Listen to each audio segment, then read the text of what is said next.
This is James Arnold Taylor, voice of Obi-Wan Kenobi. Welcome to a more civilized podcast. This is the podcast you're looking for. You may not go about your business. Stay here, listen, and then move along. So welcome to a more civilized podcast. I'm Kyler. I am Chris. I'm Ross. And we are 3 Mandalorians and a baby. Oh, boy. So we're going to talk about The Mandalorian today. Specifically the first 2 episodes. Yep, because that's what is out currently. Mm-hmm. So if you feel like half a week is not long enough for spoilers... Too bad. We'll see you next week. Yep, we'll see you. Yeah. But Ross, you have some news, I think, first. I have some of the newsiest news ever. It's so newsy. It's so... the newsiest newsy. news. And an ad came up on the article that I was going to read. Thank you very much, Wired. Okay. So, we Wired have several... doesn't like the newsy news. It's trying to thwart you. I was say, but Wired is the newsy news often enough. That is Whatever. So, a couple of interesting things to discuss this week.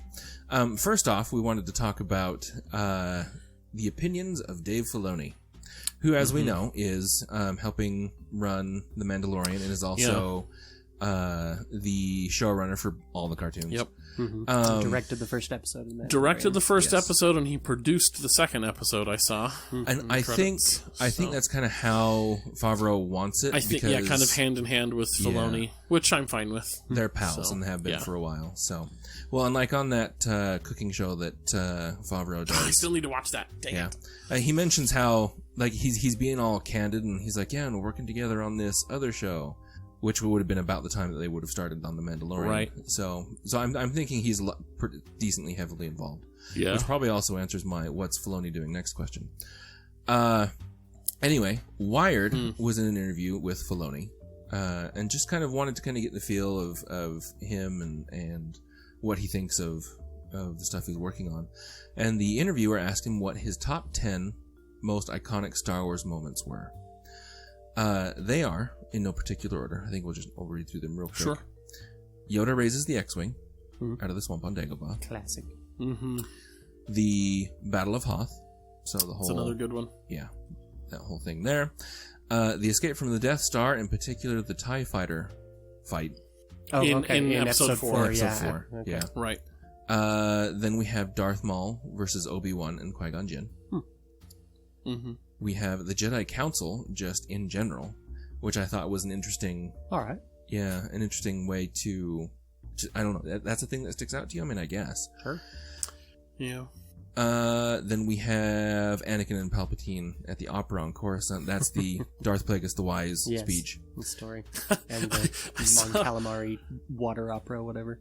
I saw a really funny, I think it was a tweet. Somebody was like, they were going through the dialogue of that, and then they had some opera goer interrupt the dialogue, and it was like, look, whatever you're talking about, it's really effing annoying. Would you please shut up? I'm trying to watch the show,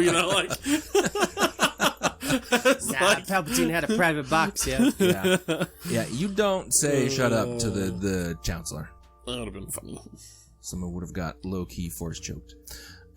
Next, we have... Loki's not in this franchise, Ross. Oh, right. Oh, not yet. Not yet. Yeah, for real. Just wait till that Marvel What If series. I'm actually looking forward to the What If series, but... Yeah. Moving on, we have the opening battle for Revenge of the Sith, and which, by the way... Is such a great all that awesome and sequence. the kitchen sink. Yep. Beautiful... Just big capital ship warfare. Next Christmas, I get to reenact it. Ooh, nice. Armada comes out with Clone Wars next Christmas. Next, we have Destruction of the Death Star, which from A New Hope. Okay, I was going to say, which one? Yeah. And then we have the I Love You, I Know from Empire Strikes Back. And I believe this is finally, last but not least, the throne room fight with Luke, Vader, and the Emperor. That is one of my favorite Star Wars scenes of all time. Mm-hmm, definitely. It's so good. Like, the lightsaber... Okay, so, again, as a kid where you only have the original trilogy, it's easily the best saber fight in the original trilogy, so I like that aspect of it. But, man, just the whole redemption, temptation, all of that scene is so fetching amazing. I love that throne room scene. Yeah. Like, start to finish, from the time Luke comes in the door to the time it's done and over with, everything in that throne room is fantastic. Yeah. And my takeaway from this is that it's good to know that, I mean, Filoni can just be asked, what are your top 10 moments? And he can just kind of relatively rattle them off and actually nail some really awesome scenes. So it's good to know that he's into the mythos that much. The article was really cool. I went and read through about half of it, just kind of skimming through and stuff, and hearing his reasoning of why that scene means so much to him and stuff. All of them were really poignant. Yeah, you know, it was really good. Yeah, he's a smart man. I'm comfortable with him at the helm of what he's at the helm at. Anyway, moving on from that, we have a little bit of Mandalorian news, because Pablo, the actor behind the mask, Pedro Pascal. That's right. Not Pedro, to be confused with Pablo Hidalgo. Yes, that's right. He himself in an interview has let slip a little nugget of information, which, I mean, I would assume he wasn't supposed to, but it does seem like an anticlimactic way to reveal it. Yeah. Though it kind of, I feel like, would have been a relatively anticlimactic reveal either way. So. Yeah. Apparently, the name of the Mandalorian is Din Djarin, which in the article, at least the one that I read, I didn't read these specifically. Sorry, Kyler. It was unsure on the spelling. I only go to all this effort to bring you news to read, Ross. It's fine if you don't read it. Because I've read it in other places. They weren't sure on the spelling, but that's going to be phonetically how that sounds. So, they were just talking with him on the Mandalorian on his experiences, and he just straight up just says it and just moves on with the point he was making. You know, no eye blinking or buts about it. So, personally, I'm like, yeah, that's probably fine. I mean, if that hadn't gotten revealed now, then we'd just probably have an increasing pile of rumors and conspiracy theories about who he really is, and we're still going to have some of those, but... Well, and I saw an article the day after the first episode aired. Palpatine made a Boba Fett clone that he then impregnated. No, you're making this up. I literally saw... I literally Are you saw serious?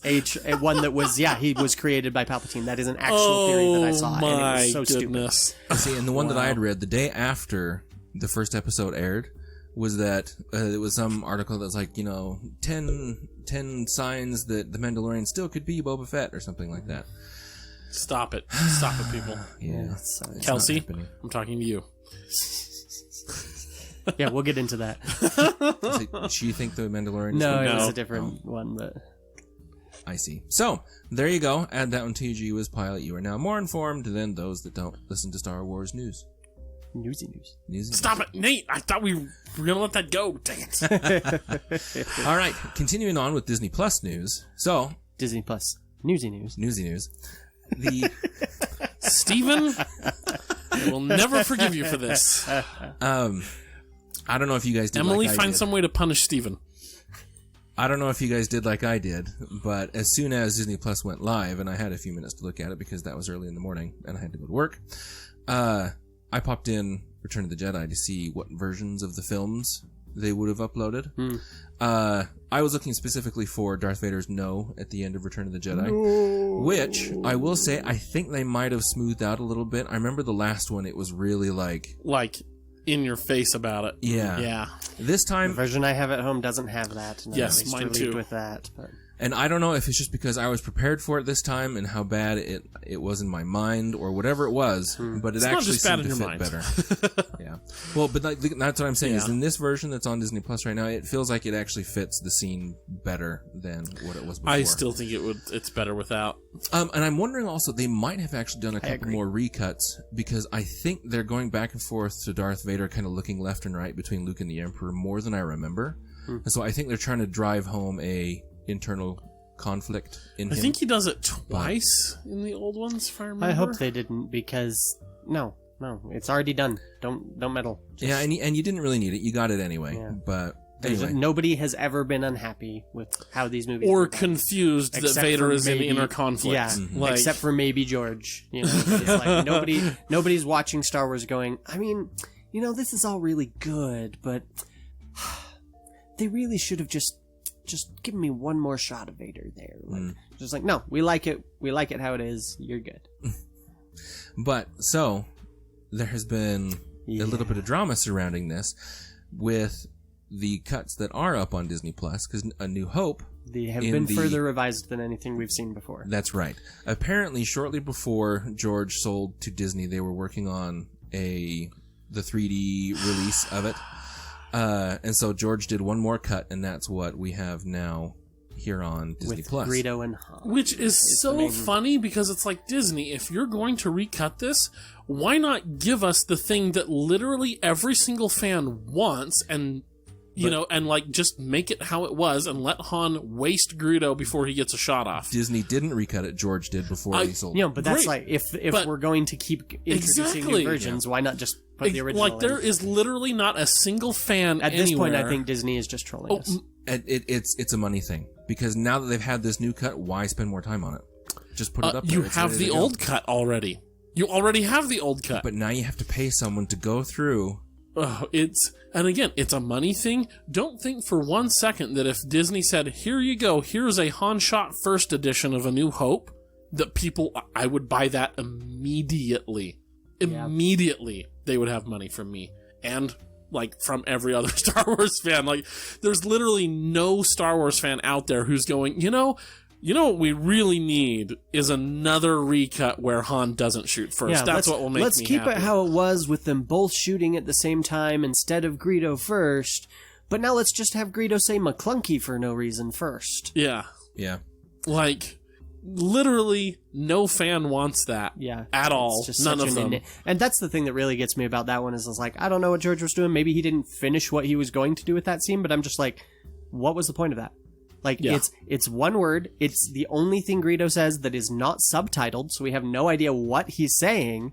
So it literally adds nothing to this scene. It does not develop it in any way. It is just, here's an extra word for no reason. It's kind of typical George, because, again, added a no to the Darth Vader but scene, again... Well, but at least adding a no there does something to the scene. Something bad in this case, but, like, it is altering the scene. Like, putting McClunky in there, it's meaningless. Yeah. It's just nonsense. It doesn't alter the dynamic. Like, first edit to that was, we're changing it so that Greedo shoots first, Han like, Jedi jogs to the left, and then shoots bad. Greedo. Next edit was, alright, they're shooting at the same time. And then this one is, but first Greedo says McClunky, without a subtitle. So we don't know what it means. Like, is he saying, die you scum? Or is he saying... well, I'm going to shoot the wall, so this is just a show for Jabba. Like, I don't know. But that's going to be my headcanon from now on, is that Greedo was actually trying to play. I was like, no, this is all... okay, Han, this is all just... I'm trying to put one over on Jabba, so I'm going to pretend to shoot you, okay? And then Han just callously murdered him. And then this is the other thing, too. Just because George was working on this... Disney's not under any obligation to keep that edit. Yeah. It's not a bad obligation. Again, it's just time. But why not leave the one? But why not leave the one that was there? Exactly. Why would Disney go, what we need? We need to go ahead and alter in a bad direction that most hated for its alterations scene, because... No, you're not listening to me. Disney did not change the edit. George put it in. No, but again, that's what I'm saying, though, is... Disney doesn't possess the last edits before George. Like, George destroyed every edit that existed before this. Like, the last Disney edit was HD. It was cleaned up. It was everything. This is literally... It was not 4K before. Okay, it wasn't 4K before, but even then, all that George did was cut to Greedo saying McClunky for a second before, like, and then cut back to what was already there. That's all that... you just got this 1 second of footage inserted in here for no reason. Yeah. Why? And cutting that out would be child's play. Like, why? Why? Yeah. I really want to know. And especially I wish I could find the people who were behind this decision making. Scene in particular, where it's like, that's literally the go-to for, this is a bad edit decision in a movie. Yeah. Like, that's the scene you bring up. Yeah. And so for them to be like, let's take that scene and make another edit. Like, who's in charge? That's why I'm like, that. The most logical reason I can think of is literally Disney is trolling us. Like, this is Disney us sitting here going, why Disney is exactly what they're going for. That's the only thing I can think of. Disney's like, every time our fans like piss on a new movie of ours, we're gonna re-edit the Greedo scene further away from the original. Take that, fans. It's the only thing I can think of. I cannot understand the rationale behind this otherwise. Yeah, it makes no sense at all. Sorry, Ross, continue with the news. We've beat that horse to death. Let's get some more newsy news. You guys are almost foaming. Goodness gracious. I am It's so dumb. curious. Ugh. I just want to know what the rationale behind this was. Like, if the rationale behind this was, George did this edit and we just kind of took whatever was done last and slapped it up there without a concern, then okay, that still seems odd to me. But at least I know why. But yeah, right now my current rationale, my headcanon for why they did this is that they're trolling us. Okay, sounds good. All right, and finally in our last Honestly, bit... it makes the most sense. It does. It really does. In our last bit of Disney Plus news, we have some details on the Obi-Wan series, and Ewan McGregor's comments on his relief at finally not having to keep the secret anymore. Apparently, he's been holding on to this little chestnut for 4 years. Yeah. Which goes back to 2015, which means almost right away Disney started doing this. Yeah. Like, started coming up with this idea for an Obi-Wan miniseries. Well, and not just the idea, but had decided enough to do it to actually... Well, right, but that's what I'm saying. Well, I would say that would probably be an early stage in the process, is like, wait, hold up, before we do this, let's see if Ewan McGregor's even on board. Like, that's true. But that's what I'm saying. Like, 2014, they purchased Star Wars, and 2015, they lock him down for this. Like, they jumped on that real fast. And so it's being reported that it's 6 episodes. I thought I heard in the past it was going to be 8.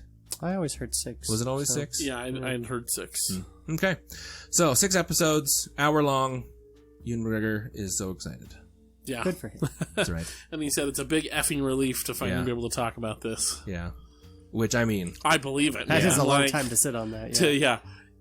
I get to be in Star Wars again, and I can't tell anybody about it for 4 years. I highly doubt he knew when they gave him that, too, that it would be that long. Like, it's just this constant, like, can I tell people yet? Yeah. Like, what is going on? And especially in, like, the last 2 years where everybody's been like, come on, Disney, like, reach out to him for heaven's sakes. He's at the perfect age. He said he'd love to do this again. Why aren't you guys doing this? He must have just been like, I will say that what I really want Disney to do next is to cast Sebastian Stan in their next Star Wars project, but not as Luke Skywalker. Just to mess with people again.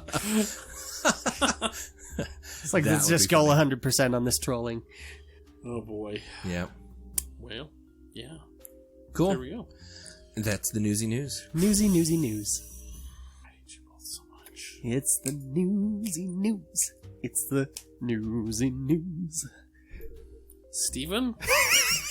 I've told you, you need to make this right. I might cut that into every episode after this. I might just do it.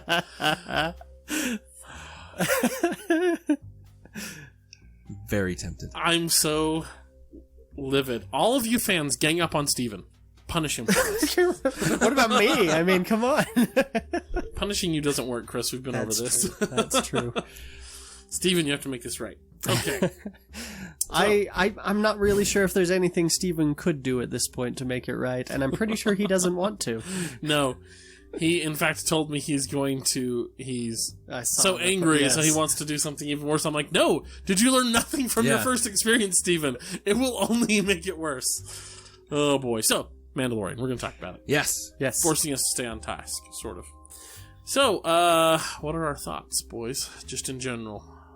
I posted on Facebook my thoughts where I was just like, okay, I watched the first episode, second episode didn't really change it. My opinion was that all of the Mandalorians' problems, more or less everything that was, that was rocky or difficult or not how I would have done it, were small things, the sort of things that would bother me if I was unhappy with, more unhappy because of other problems, but otherwise I can gloss over. But that, on the other hand, so are all of its strengths for me. Like, they're all pretty small and insignificant, and, right now I'm on the positive side of adequate, but I'm not like, which adequate is kind of positive in and of itself. It's adequate. Yeah. I don't really have any real complaints. My one, note that I would send to any sort of showrunners is that it feels like there's a little too much needless action. and or some scenes like that. Like where he has to learn to ride the blurg. Yes. Which, also, I want to know who named the blurg, because... Filoni. Dave Filoni. It was Filoni. It was in the Filoni. Clone Wars. Yeah. Because, so, I understand, I'm sure the whole point of that scene was the conversation that he has with the Ugnaught. Do we know what his name is? Yeah, it's like... I don't think he's an Ugnaught. He is an Ugnaught, He and is? it's Okay. like Keel or something like that. I've just been calling him Nick Nolte. Because that's... I'll just put this right out there. One of my favorite things about The Mandalorian is the fact that you can just slather, like, 6 inches of makeup on top of Nick Nolte, and he still just looks like Nick Nolte. But the conversation that he has where he's like, oh, your ancestors used to ride blah, blah, blah, blah dragons. You can ride this. The Well, Mythosaur was the... Mythosaur, yeah. The Is that Mythosaur. what he said it was? Yep, Oh. it was the Mythosaur. Because I know that was the skull, and I guess I wasn't listening at the time. I had never heard of this before, and so I heard that, and I was like, the Mythosaur?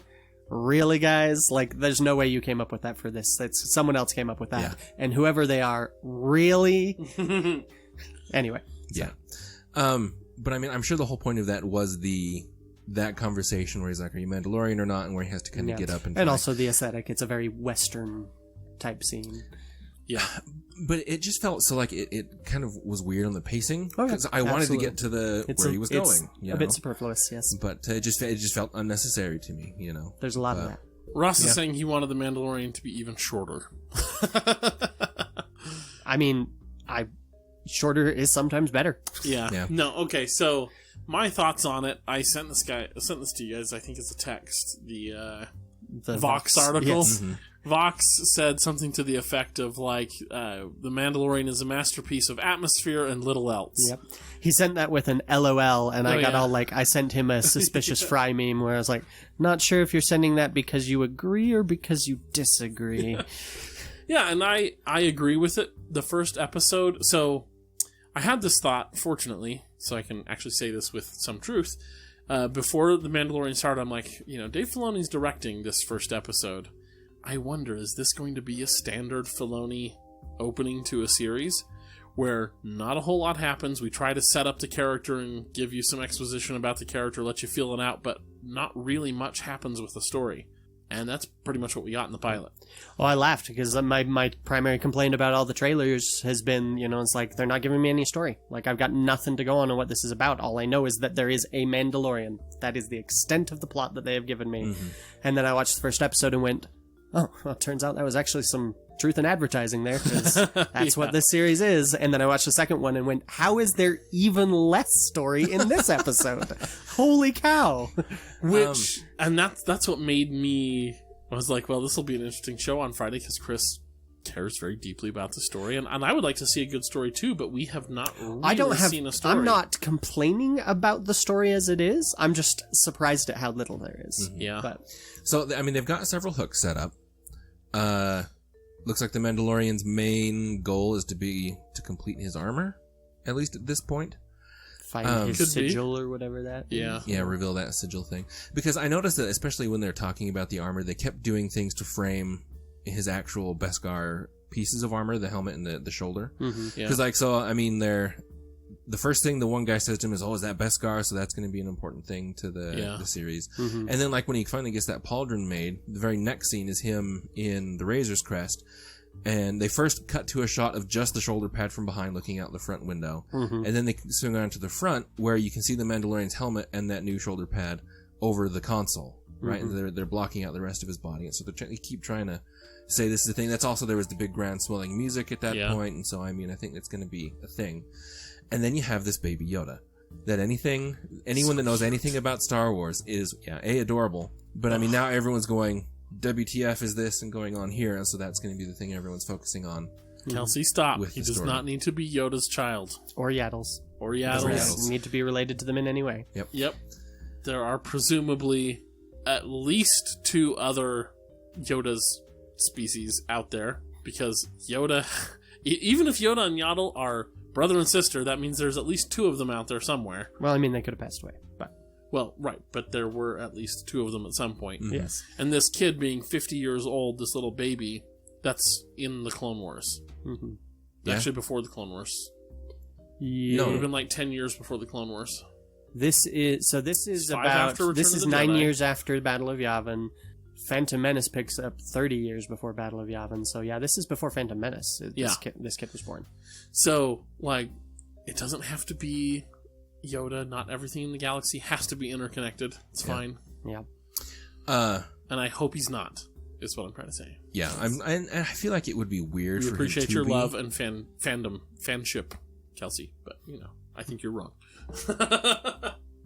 I feel like that would be too hard to explain, and I'm sure that Filoni and Favreau just don't want to. Yeah, because Yoda at 845 is like, I need to make a kid.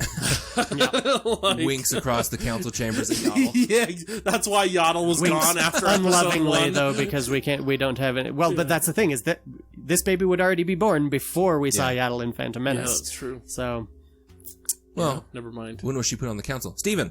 Look up Yaddle. Yeah. Sorry, she got on the council because she was Yoda's girlfriend. I feel like the whole violating the whole rules about affection there would be. They're fine with Yoda doing that, but Anakin and Padme, we're gonna throw a fit. Yeah. One thing I did really like though, and it's something I have mentioned in from some of the other movies in the past, but it was really emphasized here now that it's the opposite. Seeing a lot of the old familiar alien races. Yes. Because each new movie has shown us just a bunch of new aliens that we've never really seen before, with the exception any of old ones. a couple Twi'leks here and there, that sort of thing. But now occasional Rhodians and we've seen some quaking monkey lizards again, Quarrens. We see Rhodians. the spy dude. Oh yeah, the I can't remember what they're called. Yeah, but the one with the big the trunk. one that'll like yep, that's the one. And who plays a recorder in this one? Yeah, that was weird. I liked that. Yeah, it was. I don't know. I was like, I have no idea what that's about, but it was weirdly charming. Yeah, in a way. Yeah. Well, and then you have the Bosk. What's his race? Trandoshans. Yes. Yeah, quite a few Trandoshans. I still can't quite get over. They look just a little too human to me. No.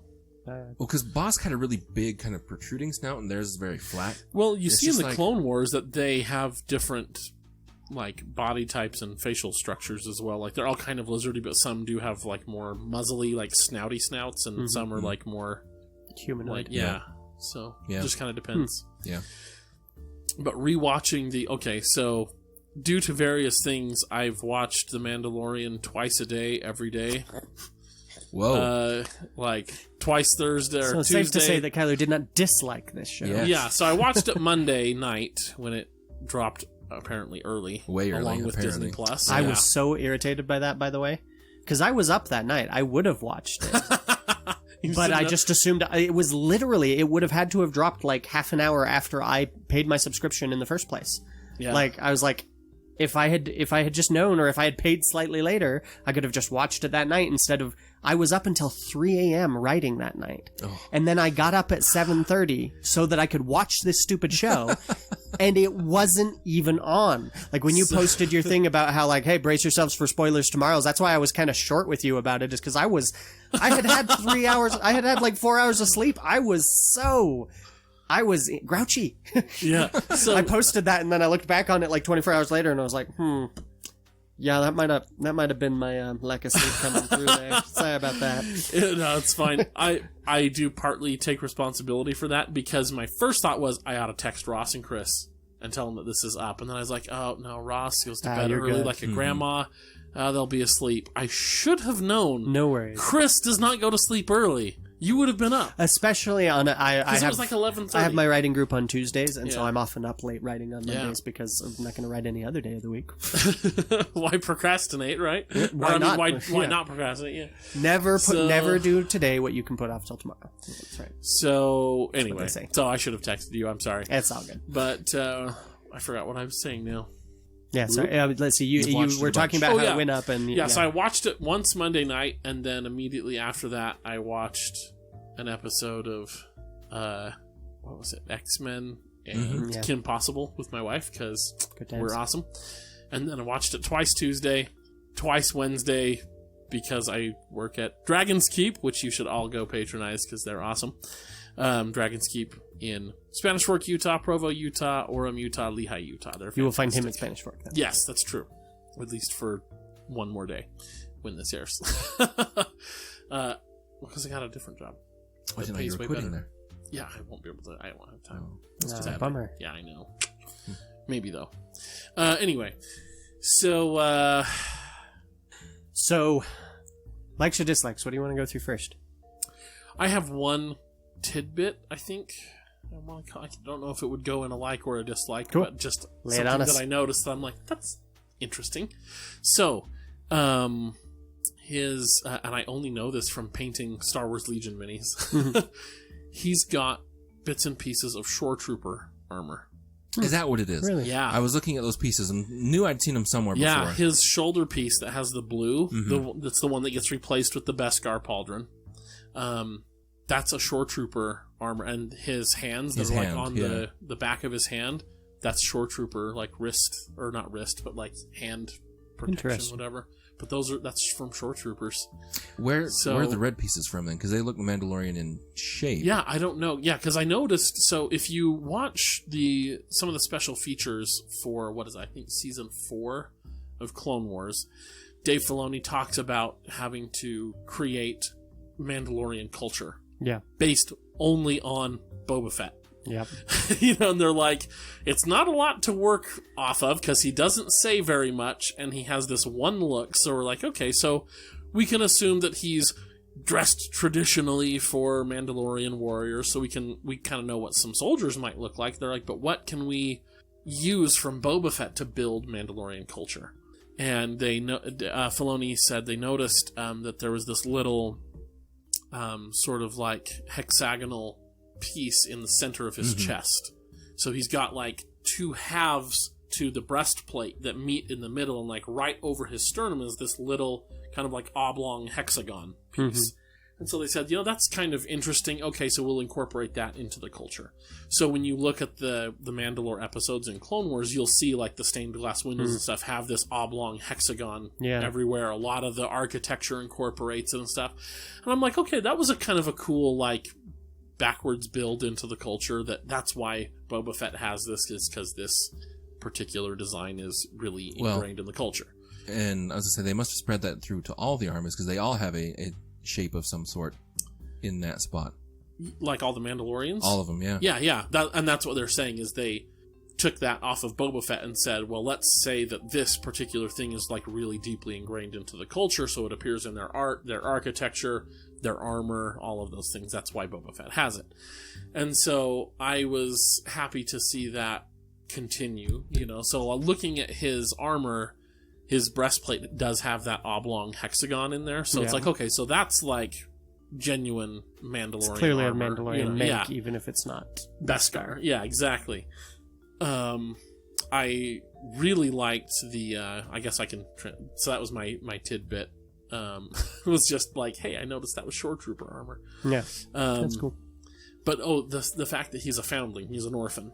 Yeah, I was going to ask you about that. So we learn from Rebels that the armor is passed down from generation to generation, that it's a part of your family, and so and everybody sort of just kind of like the next generation will add to the armor if needed or if possible, and sort of maintain it and whatever to pass it on, and you kind of make it your own while you have it, but this is still like your family's armor, that you got from your mom or whatever.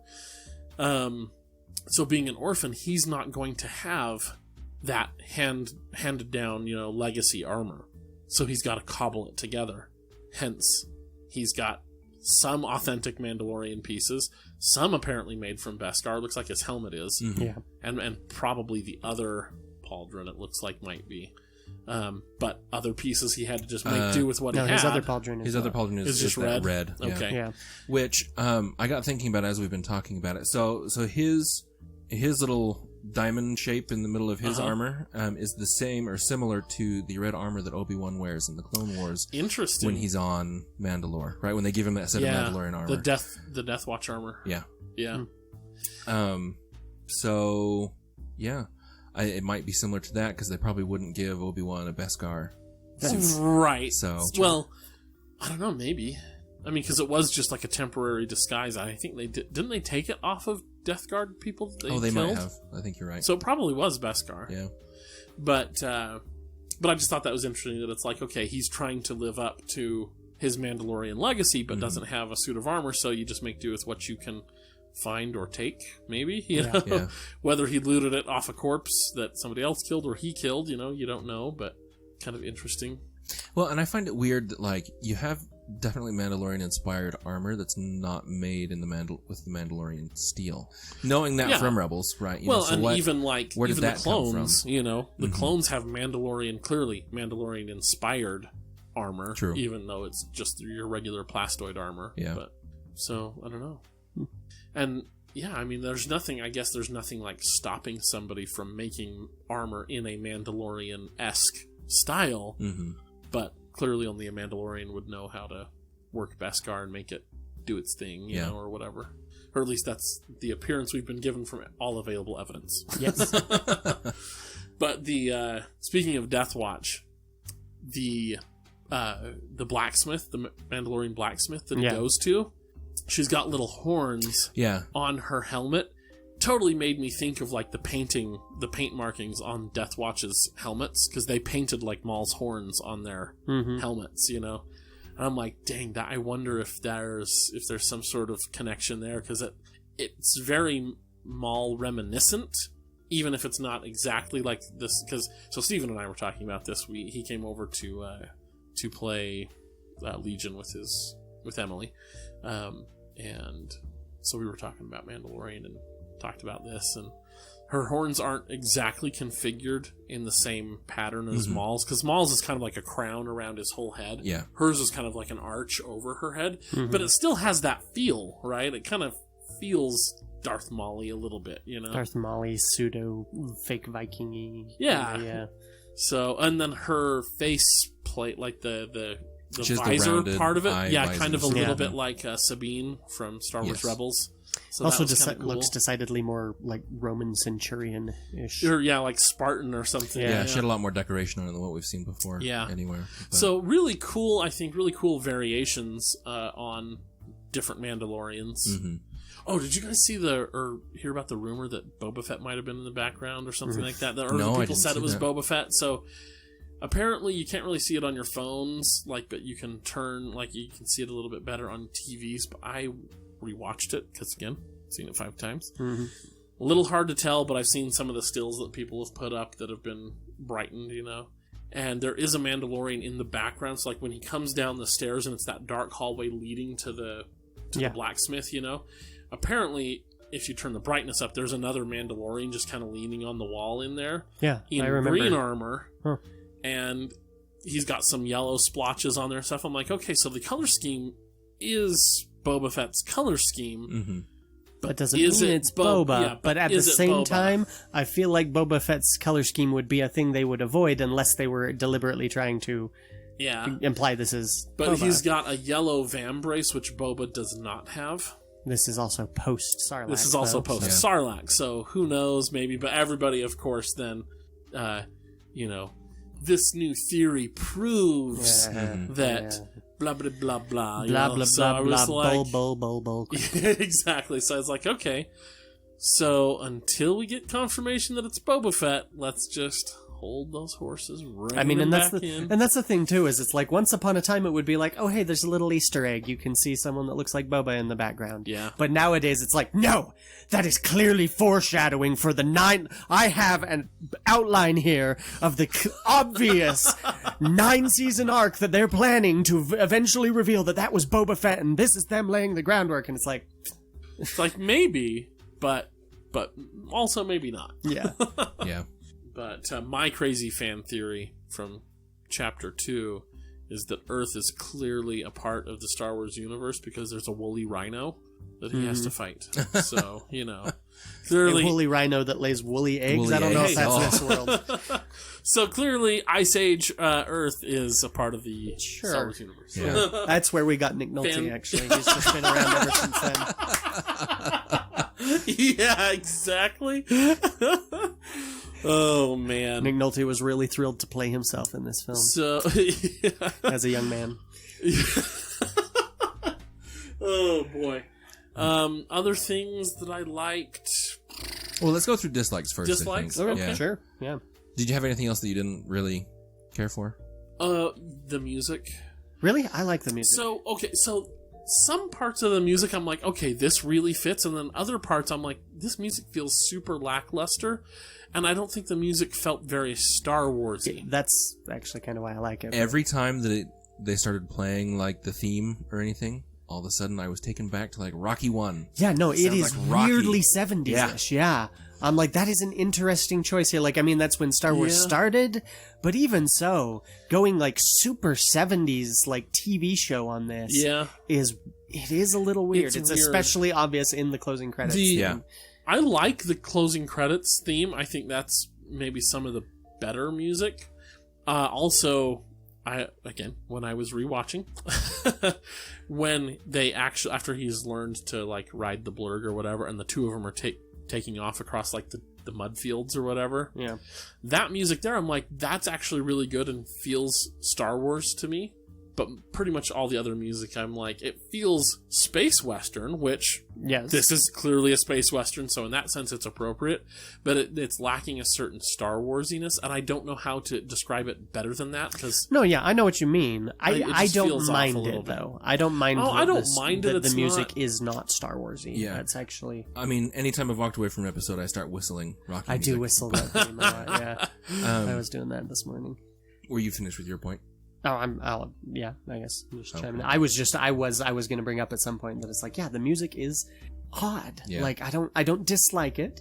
I kind of like it in some ways. I'm not upset that it's not Star Warsy. That doesn't bother me.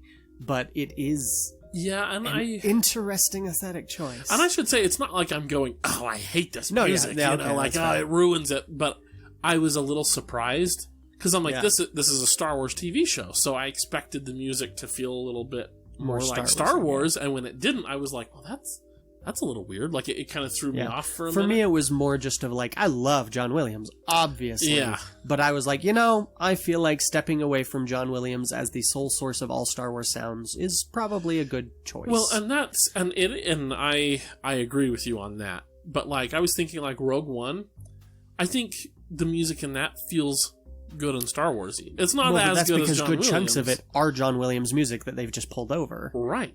But Dave Filoni did that with Clone Wars and with but Rebels, then they're deliberately trying to fill it in the gaps with stuff that is reminiscent of what they've already had, instead of just going their own direction and saying, no, this isn't what we've done before. And I will say this too, on subsequent rewatches, the music, the fact that it's not Star Warsy became less jarring to me. So like, on like viewings 4 and 5, I was like, I didn't even notice that the music was off. Yeah.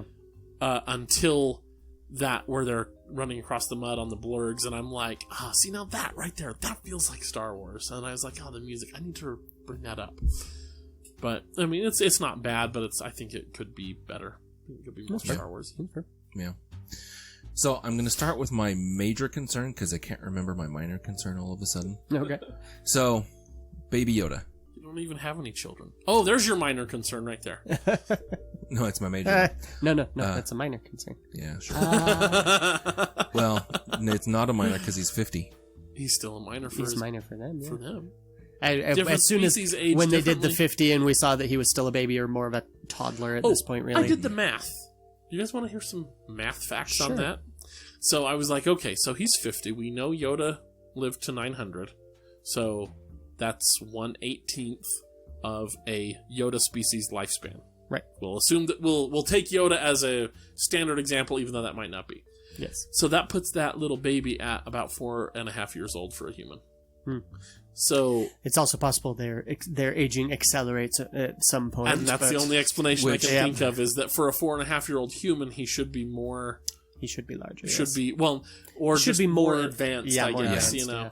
Well, and plus also, doesn't Yoda talk about how he's been training Jedi for 800 years? Yes. That means this kid's got 50 years to become wise. At least, again, if we're taking Yoda as a standard. Or at least just a Jedi Knight. You know, he wasn't necessarily a master at 800. But to the point of training. He has to be a functional adult. Yeah. Yes. And so that's what I was thinking. I'm like, okay, so it must be that they spend quite a lot of time in infancy and like adolescence, and which is weird. And then hit some really rapid growth. Well, but even with how young he is definitely already kind of wise. He is already observant enough to know when his caretaker's in danger, know what he can do with the Force, because like he keeps trying to heal the cut on his arm.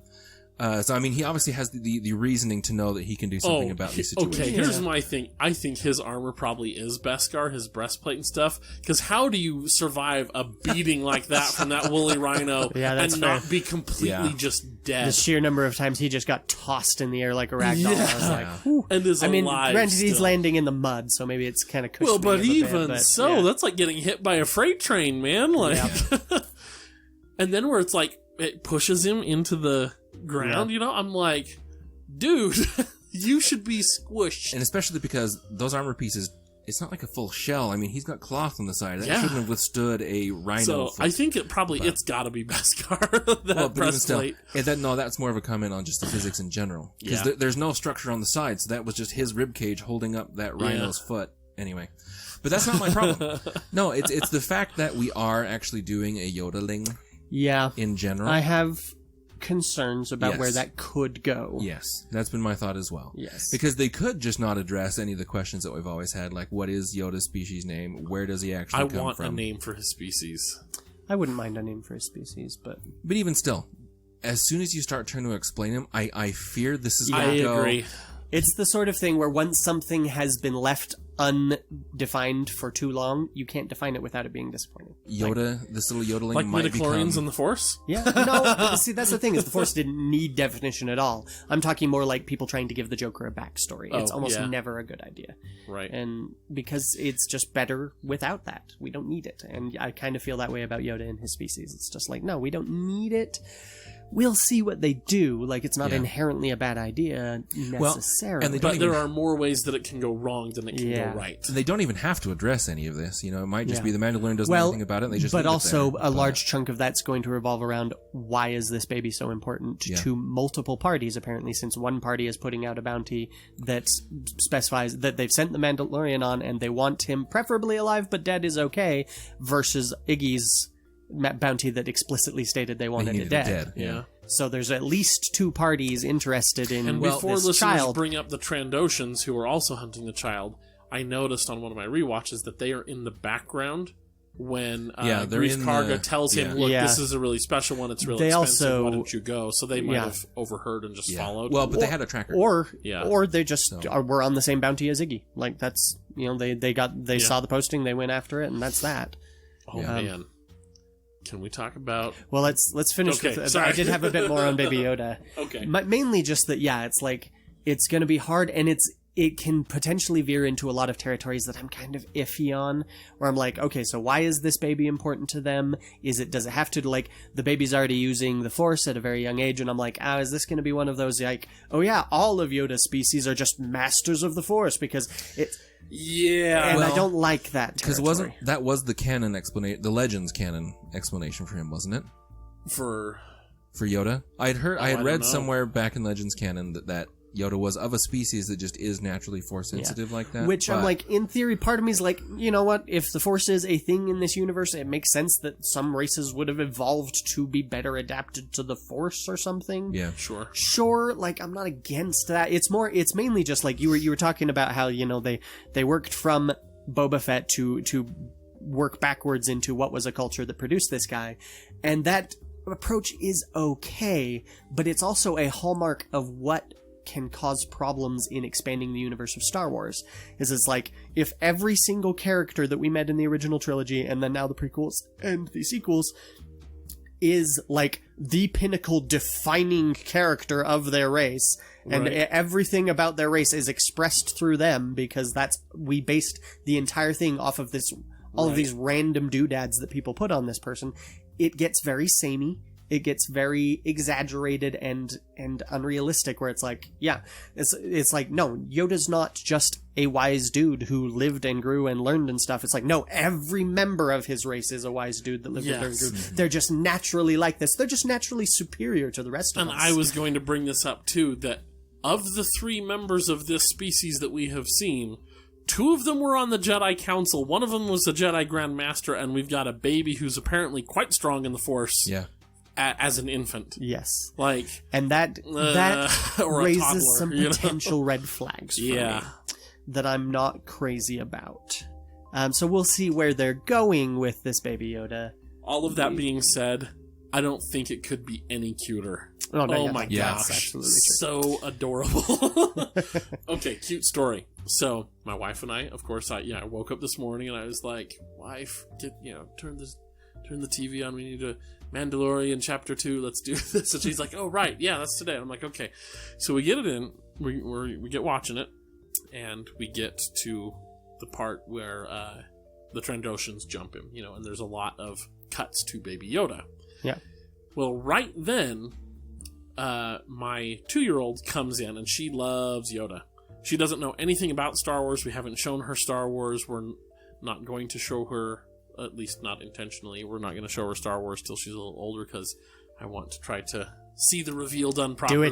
Do it, man. That's hard when you have kids. Know, you're going to have to. And when you watch Star Wars every year. Well, we've talked to the twins. Yeah, the twins are already. old enough that they could keep from spilling the beans, probably. So we should be okay.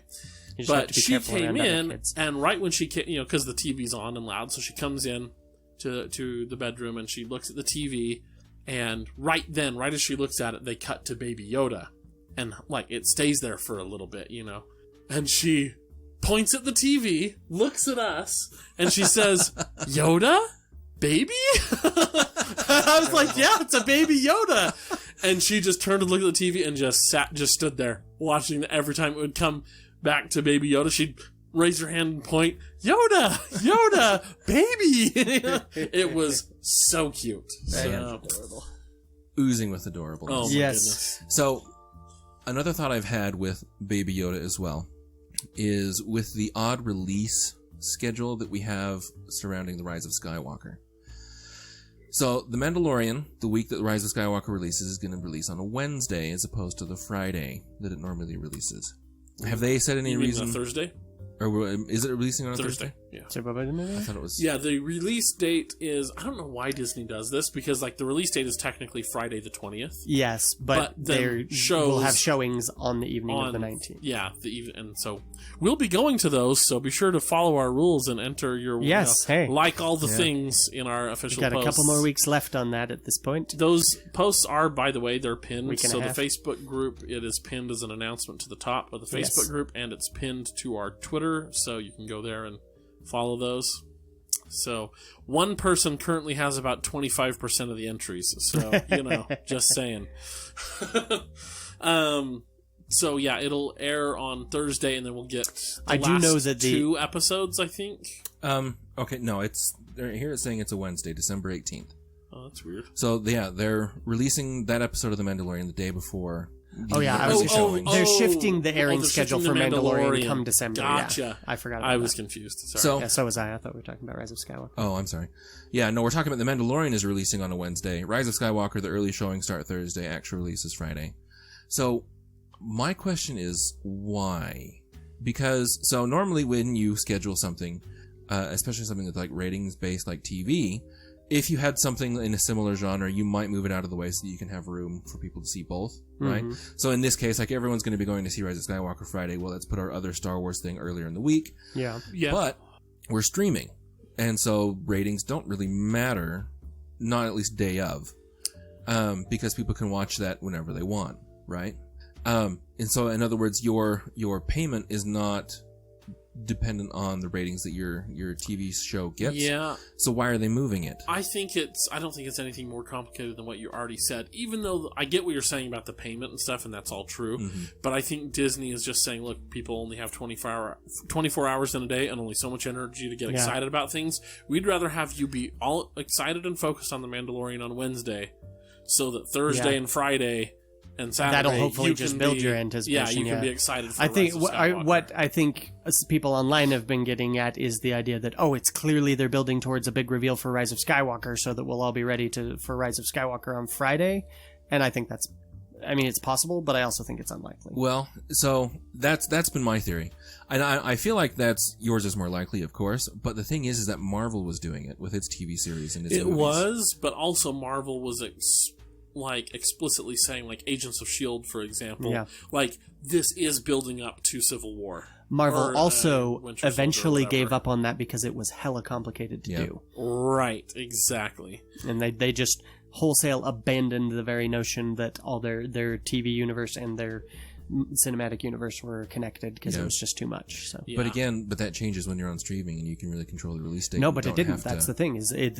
That's what happened with Daredevil. That's what happened with Punisher and all the others. Like Daredevil started out with like, yeah, this is taking place just after the Battle of New York. We're using the Battle of New York to explain why Hell's Kitchen, which has been extremely gentrified in real life, is actually a dangerous place again in Daredevil, which I thought was clever.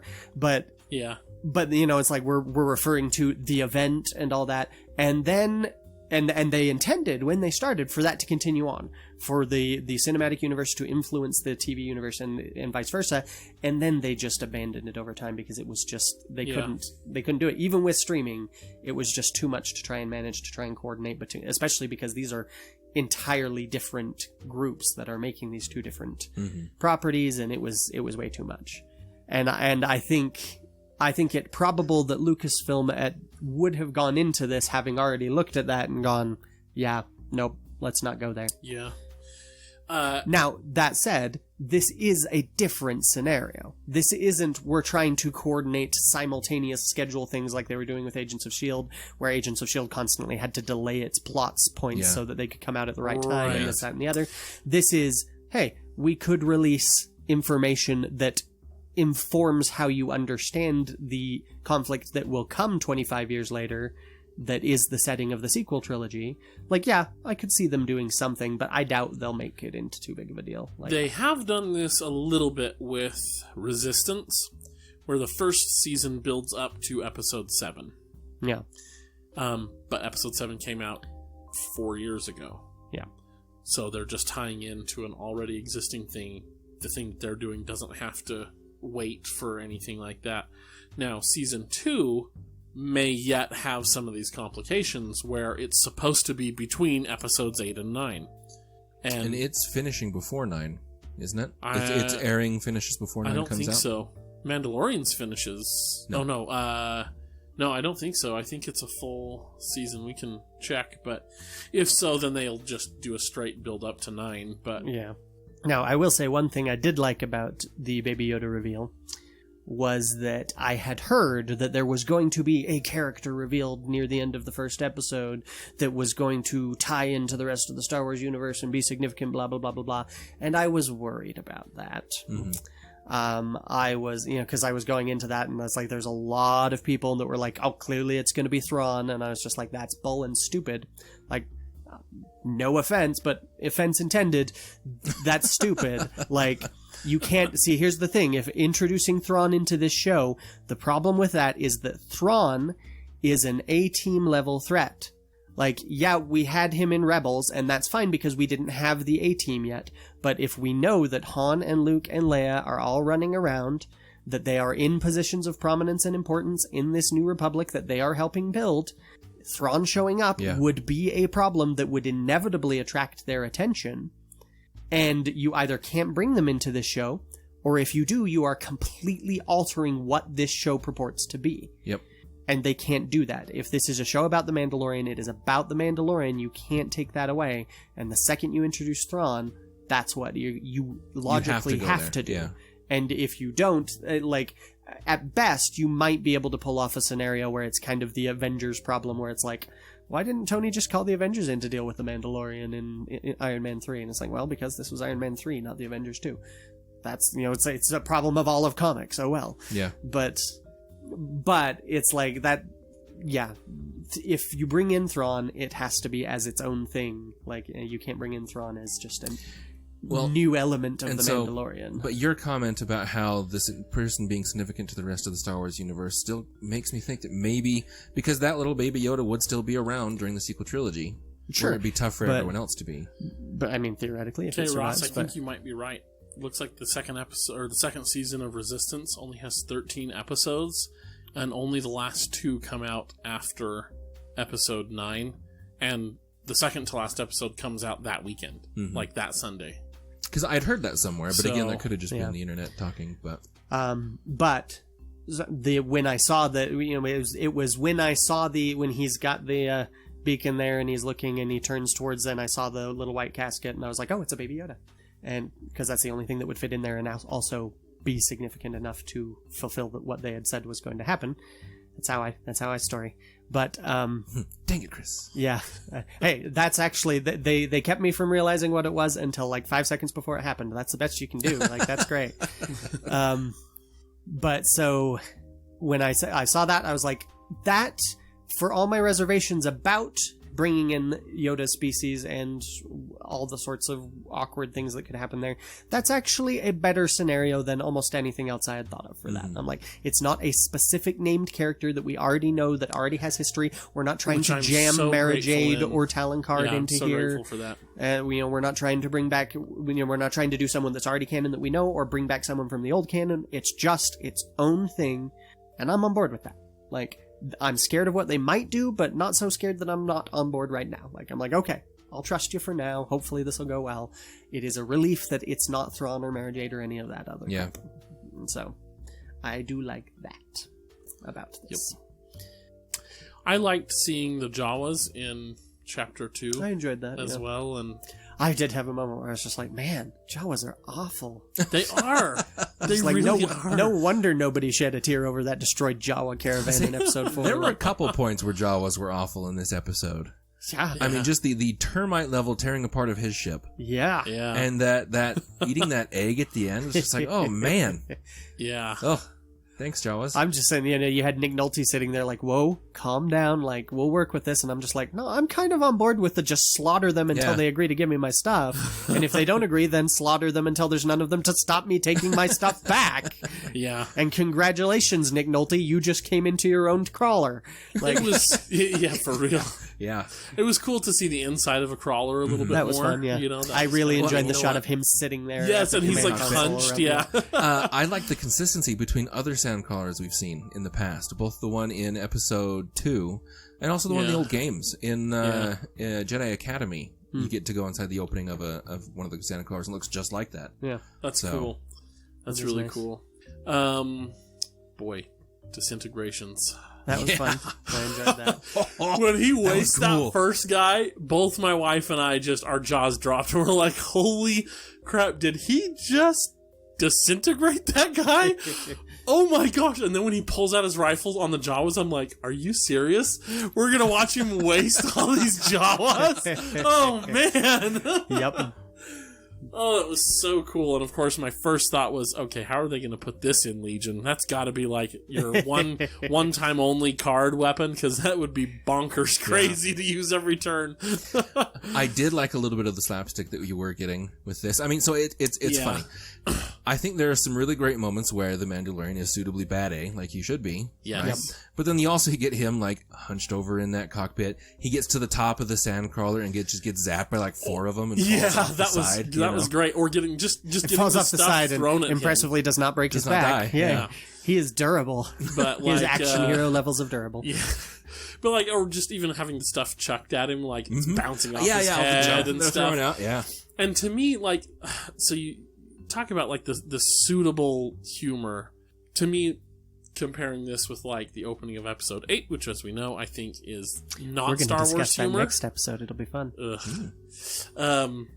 But like, I don't know, like that humor felt off. Didn't feel like Star Wars. But this Mandalorian humor, I felt was appropriate. I particularly enjoyed Iggy's utter determination to self-destruct. Kill himself, yeah. and the Mandalorian sitting there like, no, stop it! Yeah, that was so funny. Every time you turn around, I will initiate self-destruct. It's like, come on, man. That was way It funny. didn't take much for it to convince him to do otherwise, too. It was just like, hey, stop. No, you run that way, I'll do this. Okay. Yeah. You know? Man, that E-Web blaster, though, on the little repulsor sled thingy, oh, that was cool. That was Oh. The little that spin was moves just that he does. total, Yeah. like, rule of cool. I know it doesn't make any sense. Oh, rule but of cool is the primary operating rule of this entire series. Like, I'll get into some of that in a bit, but I guess we are on the dislikes. There's a lot of junk in here that just makes no sense at all. And a lot of logical inconsistencies that I was like, I'm not hugely bothered by them. Like I said, they're mostly the sort of things that I'm like, okay, I can gloss over because I'm not mad in general. Yeah. But there are a lot of the same sort of things that in Rogue One, for instance, really piss me off because it's just yet another problem. Okay, here's the logical inconsistency that I noticed right away. The tracker thing. Mm-hmm.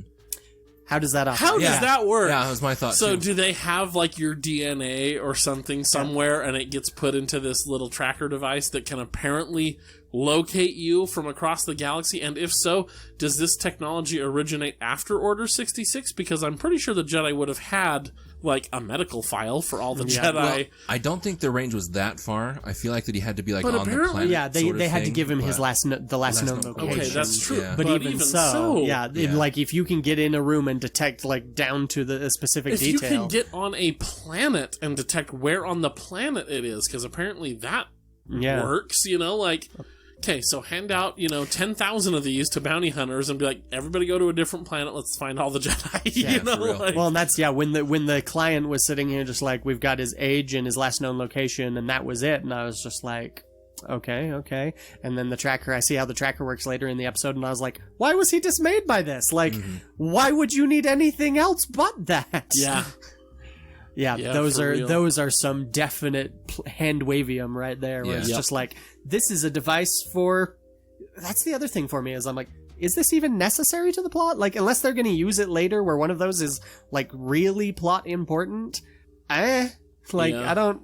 Why did he have to have that? I Well, did and like you the do little see 'em a hollow lot, puck too. thing, though, that displayed his target. I'm like, that was a cool little, flavor addition, like, okay, so I did like that. But, yeah, the tracker itself is a little silly. Yeah. Yeah. I had another one with the entire intro to the Blurg scene. Like he comes to this planet, he lands apparently quite a distance away from where his target is, and doesn't want to Inexplicably. fly anywhere near it because, Well, like, they might have surface to air stuff and then blah blah blah. Sure, and you don't want them to maybe. know they're coming. I mean, Sure, yeah, sure, yeah, no, but I see none what of you're that's saying. is addressed at all or anything, and it's like you can only get there riding a Blurg. It's like, You really? do have No, a you ship, though. He has a Yeah. ship. You don't, like, this is a sci-fi setting. You can't just fly? Mhm. Like, I did think not sure that. what's going on there, but Even it's on like, first okay. watching It's it, I think it's kind that- of along the same lines of, like, you have to fly down this trench. It's like, why? It's open all the way to the end, isn't it? Can I just fly in at the end to get at the right angle? Yeah. Like, why do I have to fly down this entire stupid trench? That makes no sense. Never has, ever since I was 6. I think the explanation for that where there were fewer guns and stuff that can hit you down there, and so it was a little safer. You can have a little cover. But, Yeah, yeah. I guess But- that's true. But no, even before that though. So he lands on this planet. He pulls out his gun to shoot a Blurg. Why? I think he was just using the scope Yeah. to check it out. I don't think he was Maybe. necessarily going to shoot them. But then he does have his little, like, Little scopey pirate, thing. Mhm. like, telescope thingy. Yeah. Yeah, but and so glass, yeah, I if he's thought. just scoping, why use it? Is like it did seem like he had his finger on the trigger and everything. So it's like that whole scene was like, from a writing perspective, it's like this scene exists so that we can get somewhere else. Like there's no internal character logic behind it. Like when he came out and I was like, is he hunting for food? I guess that would make sense. But then when Nick Nolte's like, no, I don't. You'll need one of the Blurgs. I'll take half. And he's just like, no, I don't care about him at all. It's like, then why was he aiming at? Like, what was Yeah. he doing here? Like that whole scene is that he landed there so that he could meet Nick Nolte. I will also say this, that the Blurgs seem to have the same stealth capabilities as the T-Rex from Jurassic Park. Yeah, Because, like, I mean, these are space lizard horses. I mean, that's their function in this space western is to be a horse. And so it's like, when you look at where he goes, like when he gets out of the ship and he's walking, it's kind of a narrow canyon, yeah. a pretty narrow canyon, actually, that kind of opens up and goes down the hill, right? So there's kind of only one way for stuff to come to you. And then he gets on his belly and he looks at the Blurg through his scope, right? I think he's still standing. yeah, there. he's still, because he still falls standing down when still. the one Sure, charges yeah, him, whatever. So he's standing there at the mouth of a very narrow thing.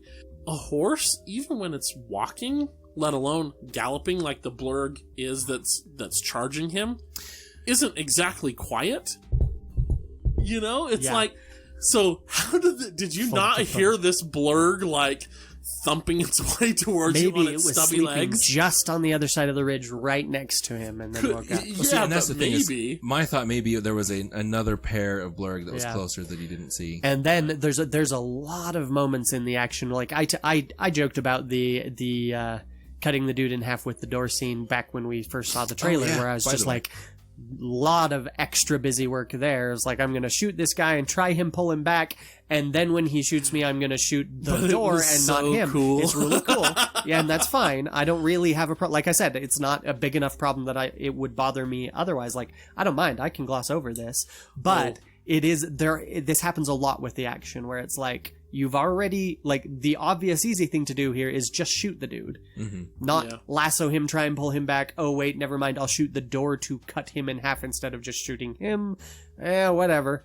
But then it does that over, and when the blurg charges him, it's like, okay, so you spotted this thing through your scope, you and look you up, you have a gun in your hand pointing at it with your finger on the trigger, and you move that aside to flamethrower a thing that is obviously not going to be stopped by flames. Like, it was, again, it's like, why did he do that?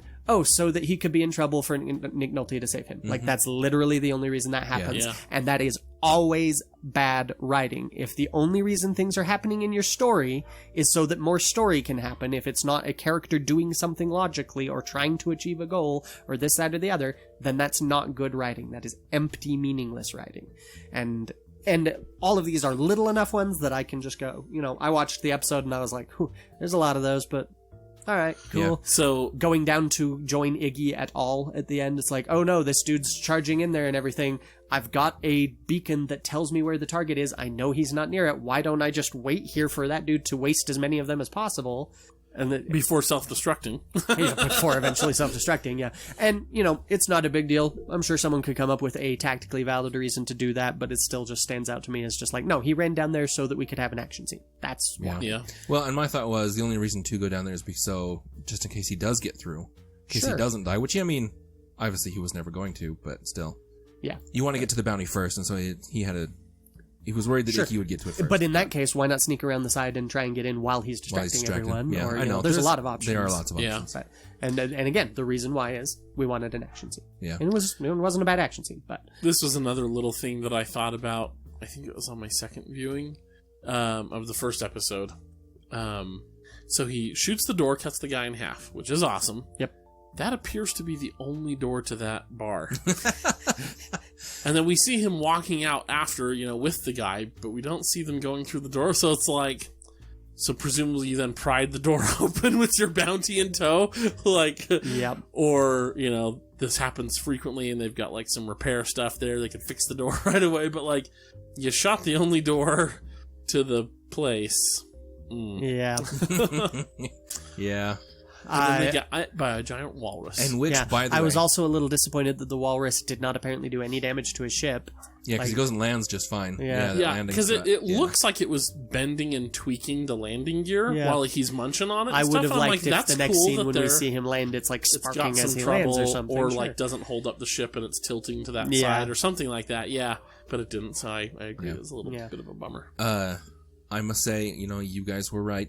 Because I was holding firm that he didn't necessarily have to cut the guy in half, that it was just going to pin him there. Oh, it was awesome. Oh, yeah. But, sure enough, they went for it. Showed the twins they that. did it. They were appropriately horrified. Made me happy.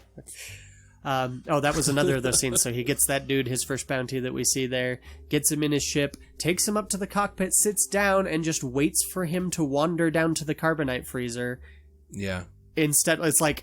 Cool. What if this guy decided, you know what? Screw this. I'm not going to be taken alive. I'm just going to detonate a bomb in here or something. Well, he goes to the weapons cabinet, opens it, looks excited, and then closes it. Oh, I thought it was more of oh crap, I don't want him to I think could see that, but yeah. But even so, it's just what is the logic? Why not get this guy on board? Put your gun to his head and say, walk over here, put him in there, freeze him. It's like, no, we have to stage this whole elaborate charade. Yeah. It was really cool, though. Exactly. And again, it's rule of cool. It's like, oh, he gets caught off guard and we're establishing the setting and everything real slow and cool like it. It's like, that's nice. I would like you to do that, in a way that makes sense.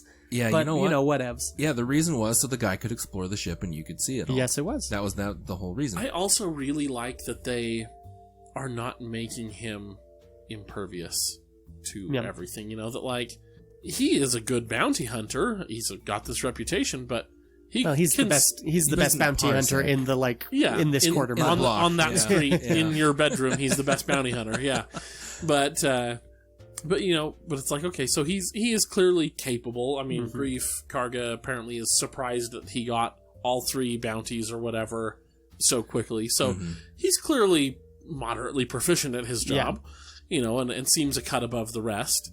But I like the fact that we do see him, like, he still gets taken by surprise sometimes. He still, he still gets knocked around a little bit. He's still, human and relatable in that way. I thought they did a good job with that. Yep. Yeah. I liked how Iggy was animated. Oh yeah, I liked his movements. I liked his kind of like jerky walking and arm moving and stuff. I'm like, that's cool flair and flavor to put on your assassin droid. That he's not perfectly smooth and lethal in every way. That it's Well, and I'm sure it'll make Ryan happy because I mean the way that those joints and things are configured, they would have to move that way. Yeah. So. Yep. I'm hoping we get to see more of some version of Iggy, because that was kind of a waste. Well, of there time. are other scenes that were shown in trailers that have not happened in these first 2 episodes. So that was another one of those moments too for me, where it's like, okay, so we're trying to establish that the Mandalorian doesn't like droids, which maybe we'll do something useful with that. For me, it feels like your 8th grade attempt at character development where it's like, oh, and he hates droids and that's a defining part of his character. And it's like, why? Okay. That's not really how characters work. It's a common thing I see in a lot of writing where it's like, no, you want your character to have some flaw or something. It's like, oh, okay, they hate the color blue.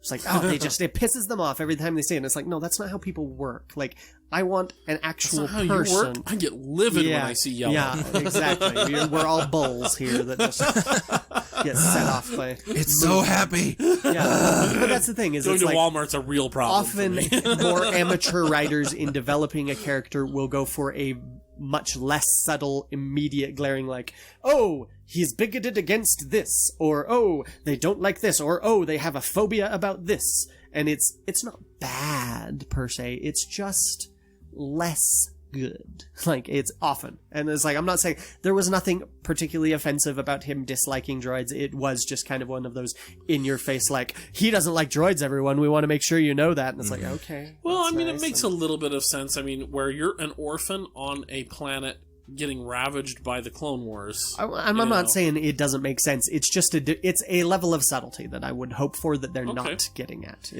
It's hard to explain. It's just something that I see a lot in a lot of stories that I've edited, where it's like you are substituting some glaring phobia or some glaring dislike or this, that, or the other for the actual nuance and mixed likes and dislikes that are a person. Like, it's like you're trying to make a sculpture here, but instead of all you're managing to do is just hack off a general shape instead of give me an actual person. Yeah. Right. And that's not where they're at necessarily. It just stuck out when I saw it as like, oh, okay, one of those, maybe we'll see. Yeah, but we've still got so some given episodes that, to explore that sure, and no, make it and I'm not saying better. they won't do it well in the end. Like, you can use something like that effectively. Like, my favorite example is Dr. McNinja's I hate magic and I hate ghosts. And then it's like, and it's just an ongoing joke that he hates them. It doesn't really mean any, and that's part of why it's effective, is because it's a joke. We're not trying to seriously develop a character. It's just something that he says every time, because that's what action movie characters do. They have something that they hate. And so they say every time they see it, I hate snakes. And that's because that's how we write. And it's a cliche. That's part of the problem there, is it's a cliche to do that way.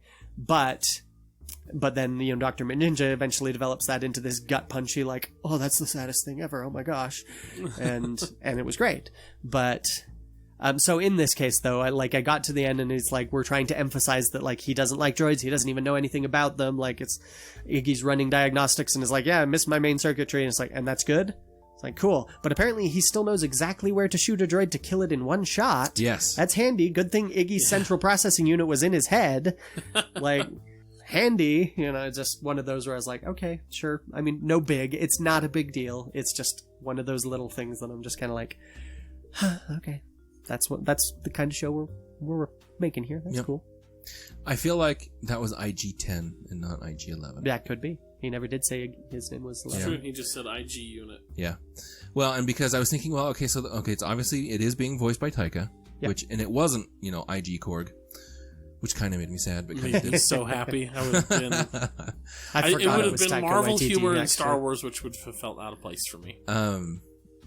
But I was half expecting him to see the Mandalorian dragging IG-11's body out with the pod in the beginning of the next episode, but we didn't. So he obviously just left him But there. who cares? It's just a droid. It is just a droid. So, but I mean, Well, I was just droids thinking, aren't people. I mean, as far as like, well, how does we obviously see IG-11 later? So how are we going from him, his dead, metal corpse that apparently is now capturable? So Not there's no necessarily. They're not fail-safe there. necessarily the same droid, though. Right. Yeah. And so that's my thought, is it Yeah. actually probably will be someone different. Or we'll get I had some internal repairs that just took a while sort of thing. But Some massive internal repairs, considering it just blew your brains everywhere, Yeah. like your computer brains. I want the actual Iggy to show up with the body of that droid that it retrieved, so that it can detonate that droid right in front of the Mandalorian. It's like, here, He wanted to tell you one last time, I'm gonna activate self-destruct. Yeah. Boom. That'd be a nice callback. But so I feel like we've had a lot more negative to say about these episodes than we have positive. we haven't really gotten into the positives. Like Rule of Cool is everywhere, so there's Yeah. a lot of cool stuff to It see. is cool. That's for sure fun. Vox's description of it is this is a masterpiece of atmosphere and little else. But it's like, no, it does nail the atmosphere. Yeah. It is a solid and I'm not unhappy about that. I would like more story. I'm a little surprised that they spent the second episode of a very slow already story That did on surprise a me. side quest that has, as far as I can see, extremely little relevance That to what's really coming. surprised me because, again, that first episode, I was like, okay, Filoni's directing it. We've got a bunch of new characters. I won't be surprised if this is a Filoni intro. Yeah. Where there's not much going on and it's just getting getting your body used to the water with this new character. All right, fine. But to not have really anything happen in the second episode, that caught me very much by surprise. Me too. And so, it's like, we'll see, but I was still on board with it. I'm okay. I don't mind a longer narrative taking its time if it has other things to draw me in, and this very much does have an atmosphere that draws me in. I like the setting. I like where we're going. I am a little disappointed on how thin we are on character so far too. We don't know much about the Mandalorian at all. And what we have is pretty straightforward, just oh, I'm an orphan with a traumatized past, and also I really hate droids. It's well, gee, that's really original there. Thanks. That's somebody's first time playing D&D. Yeah, exactly. And it's okay, we'll see. That doesn't mean they can't go great places with it, but I like the atmosphere. I like a lot of I love Pedro Pascal's acting. Mask acting is always difficult. Yeah. And he is right up there at Hugo Weaving level for me, where it's he is acting the heck out of that mask, which is even more impressive because Hugo Weaving was wonderfully verbose. And the Mandalorian is not, yeah. and that makes it even harder for him. And I feel like he's doing a great job. I've enjoyed every little nuance there. I liked Nick Nolte's character in general. I have spoken is a great line. That's going to be a thing. Yeah. Oh yeah. If not for the world in general, you it can will be tell for me. not only that it will be a thing, but that they knew that it would be a thing. They planned it to be a thing. Yeah, I really enjoyed that. So watching the second chapter today, I said this probably 3 or 4 times. I was like, holy crap, I really like this guy. Yeah. I really like what they're doing with his character. Again, there's not much story happening, but there's, I think, some character development happening. And A little bit. I really like this Nick Nolte's character. I don't know if we have a name for him yet. It but- is. I don't It's a remember. K. I know it starts with K and it has 2 L's. I'm pretty sure it's Kyle or Keel. I'm going to call him Kyle for now. But I really like it, and I especially love his "I have spoken." I'm like, It is well, nice. there it is then. That's that. All there is to say, yeah. I thought in one of the trailers, wasn't there a shot of him on the Mandalorian ship? In the cockpit, Yeah, I thought? and that's in episode 2. Yeah, we just saw He's it in episode there 2. repairing stuff, and he's flicking switches. Oh, and, was it that making shot? Sure it all That's works. when they Yeah. started up again, Yeah. to see if it Yeah, works. my assumption was just that they were in space, but I guess, I'm remembering that wrong. But I kind of Or figured they he'd be going along with digitally it. altered it to make it look that way. Could have done. Yeah. Like how they took out the Yoda pod, or I guess maybe he didn't put it in Yeah. by the time Yeah. he released those pictures. But anyway. Yep. I like, there's a lot of really great little camera work, the sort of things that even I'll catch. I loved the scene in the canyon when he got ambushed by the Trandoshans, how they use the shadows behind him and then the reflection on his helmet when they come up. Yeah, I didn't notice that. I'm gonna have to watch it again. Yeah, go watch it again. It's like, so you see the shadow behind him, and then when he turns, you see them jumping across on the other side, and you see the reflection on his helmet.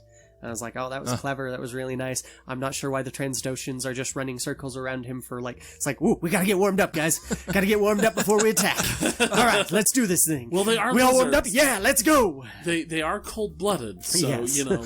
maybe that is what Maybe. they gotta do. They get the right sunlight. It's a rule of cool. It's like, yeah, maybe there's not really a logical reason for them to just be circling him like that.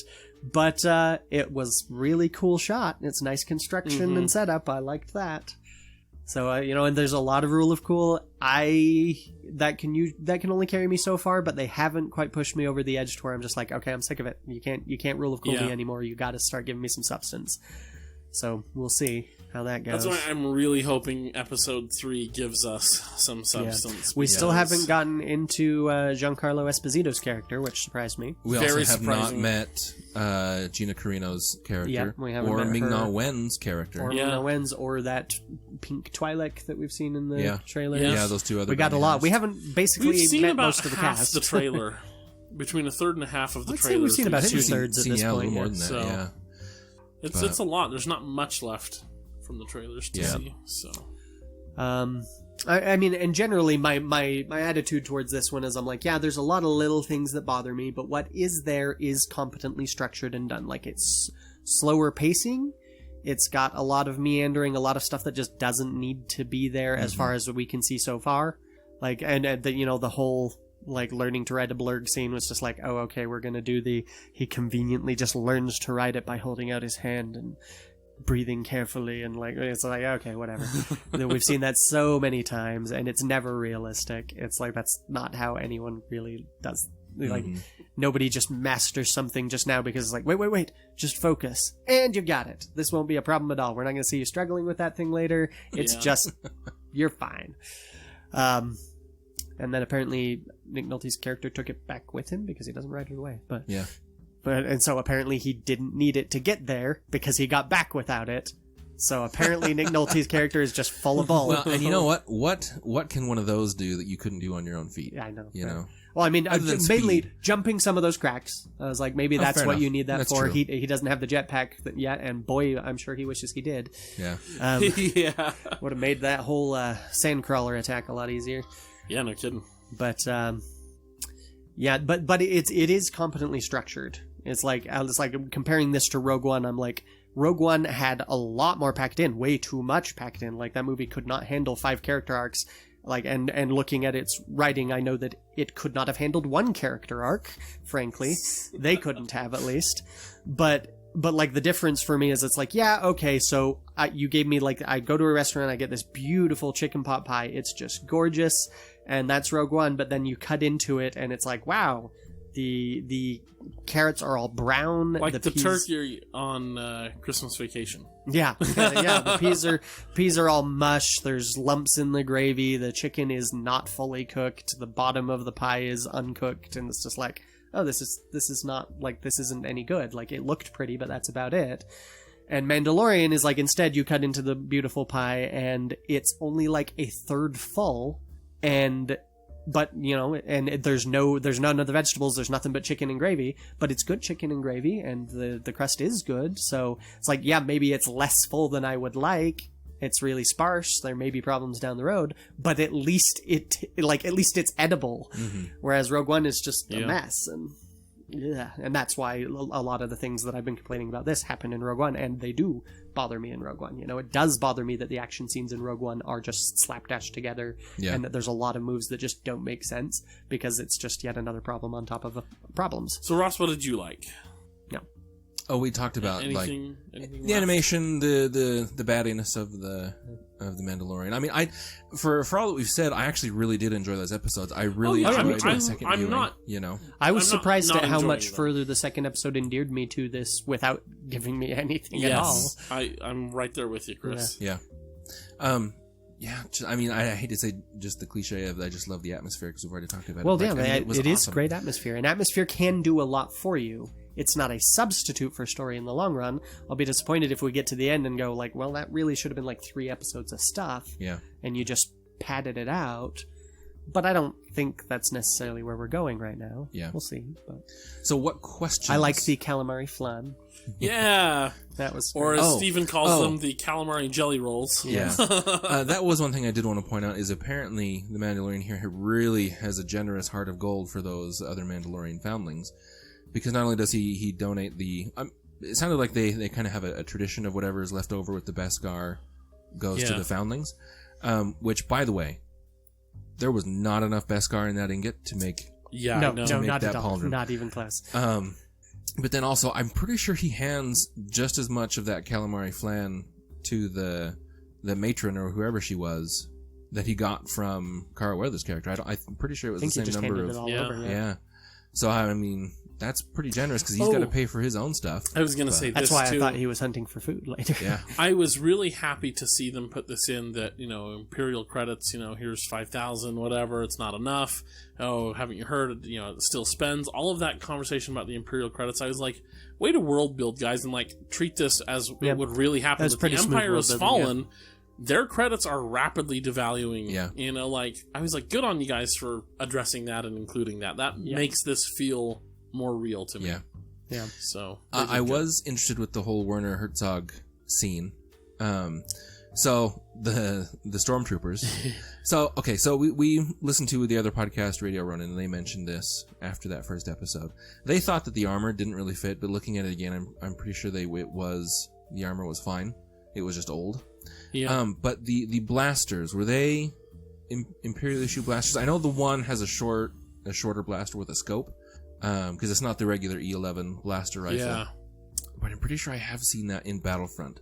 I don't know. Do you know? Did you look close enough? You would think after watching it 5 times. Yeah. No, I'm gonna have to go back and double check. Steven, fact check us. Yeah. I'm pretty sure the ones that you never really see close do have the regular E11s. Because, I mean, they seem to be the right ones. Because I thought they were all E11s.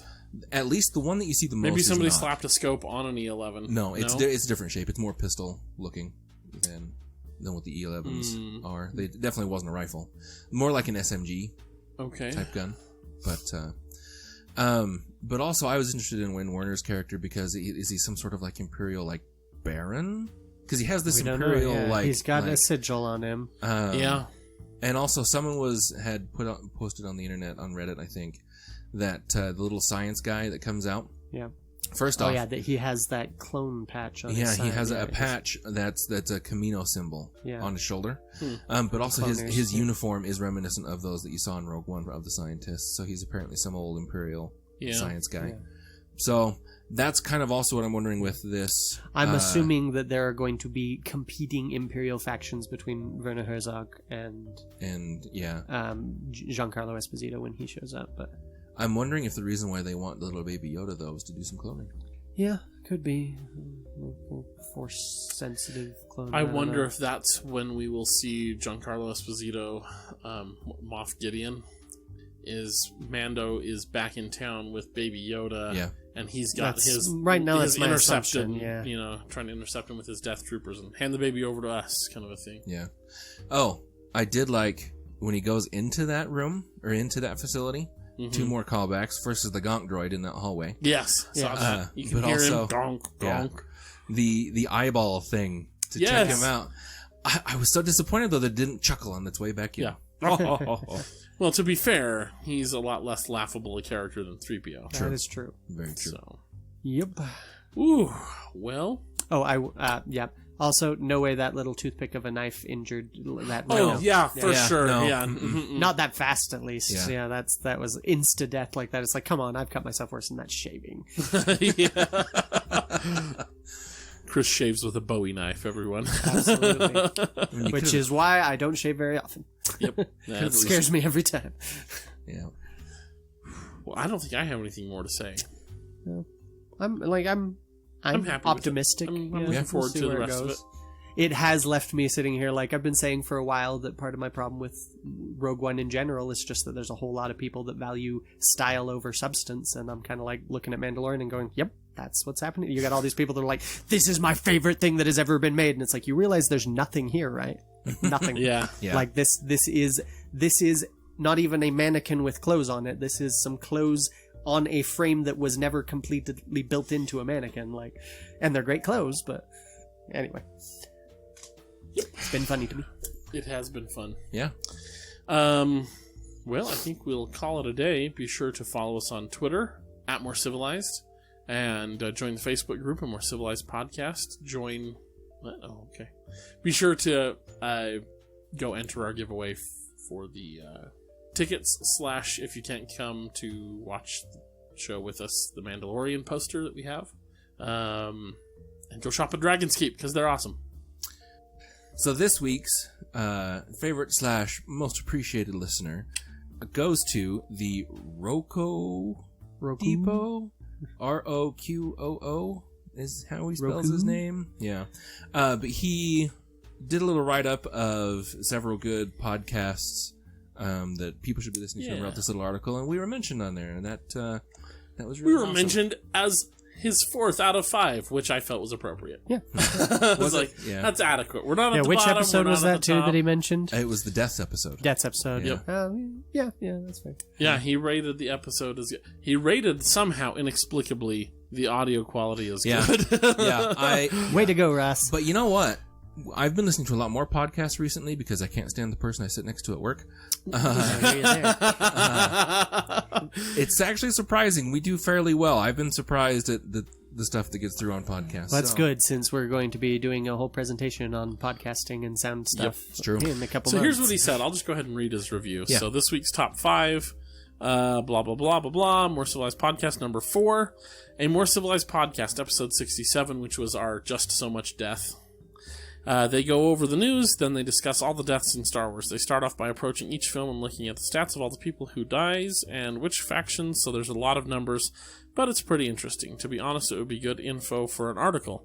Afterwards, they focus on some of the specific deaths and even tackle the subject of how they would want to die in Star Wars. Good episode, interesting. Podcast network, not applicable. Runtime, 52 minutes. Audio quality, excellent. Production quality, excellent. So good job, Ross. Thanks. And rating, good. I think I jokingly said something along the lines of, well, you clearly haven't listened to enough. You should have labeled us as adequate. Not good. But we do appreciate it. We really do. Yes. That made me feel pretty good to see that. So, and especially with such a high rating on my audio quality. Yeah, Ross, you done good. That's why man. we keep you around. Thanks. Yep. Thanks. Also, you can speak with me on Twitter @RandomPaladin. What? I know. I better change rebranded. that because I will definitely forget. Yeah. Yeah. No, decided to move away from the username I created in the 6th grade. Yeah. It was time to move on. Fair. It's so weird. So Ross asked us, he's like, what do you guys think about rebranding from like Mr. R-Star to Random Paladin? I was like, Ross, I've known you for 20 years as Mr. R-Star. I'm not going to lie, this is going to be super weird for me. Well, I've got to get business cards reprinted and all sorts of things changed. But Yeah. You can find me on on Twitter @Itinerant Baxter. Yeah, that one's not changing anytime soon, so there you go. Also, Ross, Random Paladin shouldn't it be like the most paladin-y paladin, something like that? I mean, cause I'm sure there are more paladin-y paladin-y paladins out the there. problem is that actually there was a limit on the Twitter character count. Yes. Because originally I had put arbitrary paladin, Ooh, nice. but it didn't fit, so I just went with random. Yeah, that works. Yeah, I know there's a limit because we can't fit a More Civilized podcast in there. That's why we're only More Civilized, because literally it's like, I think that's the limit. It's 15 like that. characters. So, yeah. But Yep. anyway, Yeah, let us know if there's anywhere you'd like to find a podcast that you can't, or if there are any topics you'd like to hear us cover here. And don't forget to go enter our little sweepstakes to win a pair of tickets to the 6 p.m. December 19th showing of The Rise of Skywalker in Spanish Fork. You can go there with the three of us. Interaction with us is optional. You don't have to talk to us if you don't want to. I remembered one more thing that we need to announce is the Friday beforehand. You can also get a Mandalorian poster in that contest if you don't live in this area.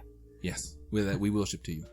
I need to double check the reservation to make sure we got it because I put in the application, but we're going to be doing a watch party of 7 and 8, starting at 6 p.m. at the Friday before. The Friday before. Yep, because So Friday the 13th. Yes. We'll bring spooky cookies. So we'll be doing it. We'll be doing it in Springville, Utah. Details to come. Yep. When we're sure we have the place. Yep. So. And come to that, and it should be pretty fun. You'll get to, if you win tickets, you'll get to definitely, guaranteed, hang out with some more civilized alums, like Caleb, who did our Star Wars RPG episode, the 80s RPG. Yes. Ross's sister Lindsay will be there. Carrie will be there because she's everybody's favorite. My sister Kate will be there. Sister Kate, who was on the Raylo episode with Kelsey. Yep. So. Yep. You'll be able to hang out with some really awesome people and the three of us. So. Yep, that's true. I see what you did there. Yeah. But everybody is invited to come to the watch party before then. We would love to see everybody there. Absolutely. And hang out. And there may be some trivia and prizes or something. I don't know. Details all of that to come sooner. Cool. But yeah, so save that date at least anyway. Enter that competition. It is open through the end of November. Right. Yeah. The stroke of midnight on December 1st, We're it's over. shutting it down. I feel like we've kind of mixed those two announcements. We should probably separate to clarify.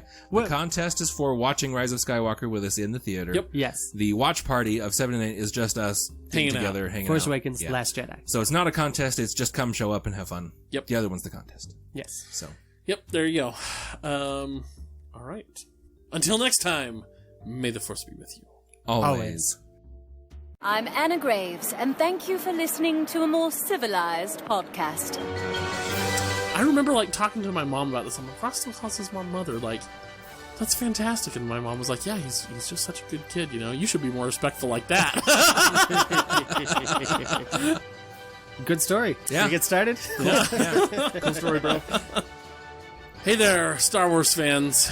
Wait. It's Moment of silence. Right. Because we've been forgetting those. the Jawas. Oh, Okay. Right. Were you counting the deaths on your fingers? No, the number of seconds that it I says know. is a minimum for Oh, a good man. sample. Hi there, Star Wars fans. It's episode 69 of this podcast. I'll read it. You know what? And I thought of that when I was making the folders for this episode. I thought of that. I was like, I should mention that. But then I thought, no, Kyler wouldn't. Use Yeah, that I'm all over responsibly. No. Okay. No, it's not. Give it back. It's mine now, suckers.